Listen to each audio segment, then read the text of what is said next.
السلام عليكم ورحمة الله وبركاته. عاملين ايه احلى اخوات؟ يا رب تكونوا بخير وفي اتم صحة وافضل احوالكم.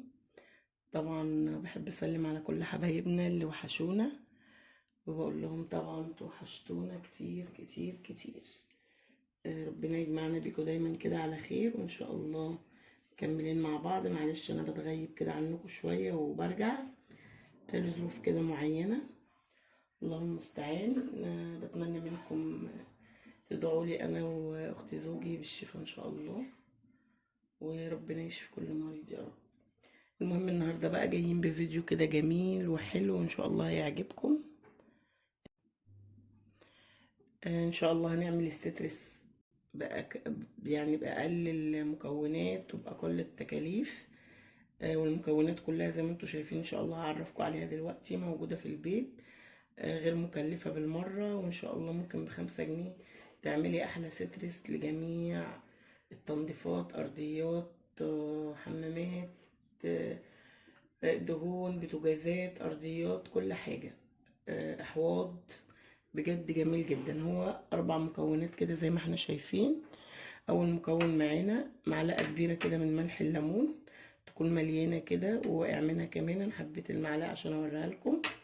معايا هنا كلور خام ابيض، وكلوركس الوان، وهنا ده خل. اعمل 3 مجات كده بنفس المقدار، ويكون مقدار واحد. معانا بقى الوعاء اهو اللي احنا هنعمل فيه. انا حبيت كده يبقى شفاف عشان اوريكم. هننزل كده بمعلقه ملح الليمون الاول،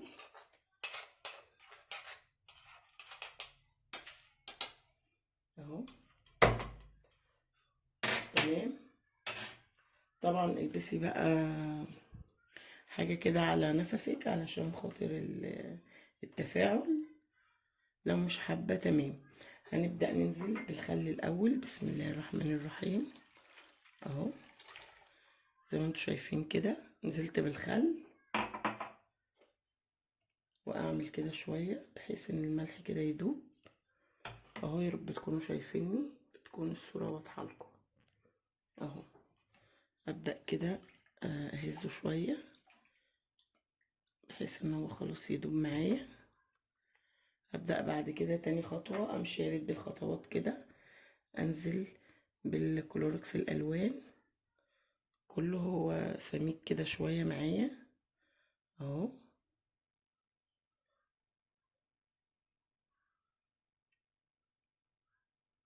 بينزل بصعوبة يعني.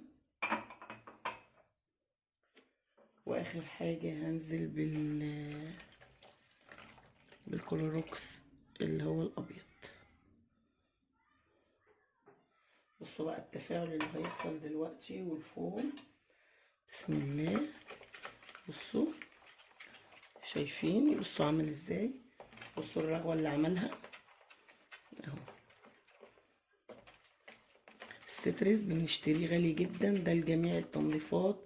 نضفي بقى انتريهات، صالونات، بجد تحفة. وريحته حلوة قوي.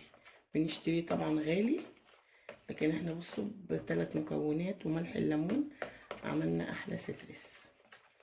بصوا الرغوة بتاعته قد ايه، وريحته ما شاء الله. شايفين الرغوة؟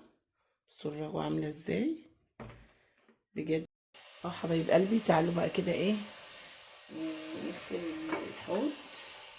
ناخد كده شوية على السن، بسم الله. بصوا شوية صغيرين خالص. وهبدأ بقى اقفل كده.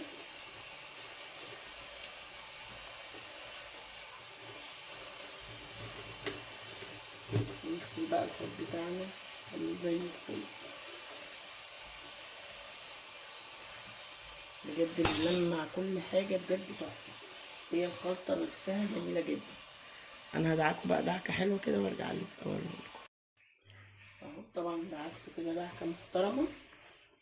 بصوا الرغوة بتاعته ما شاء الله تحفة. نبدأ بقى نحطه.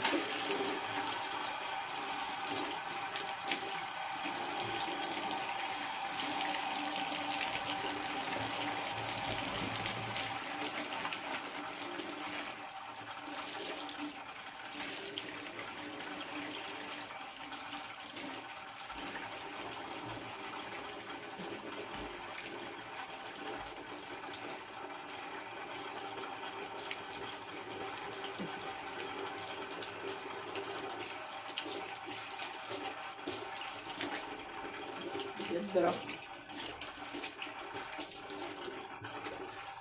غسلت دي برضه.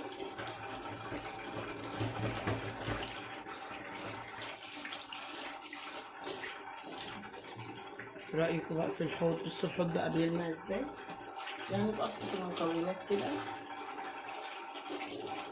نخلي كل حاجة زي الفل عندنا. بصوا الحوض بقى زي الفل. طبعا هغسل بقى الحاجات اللي انا عملت فيها دي. يلا لو الفيديو عجبكم والفكرة عجبتكم، بدل ما تشتروه بالغالي ينفع طبعا تنظيف الصالون او الانتريه، بجد بيبقى تحفة.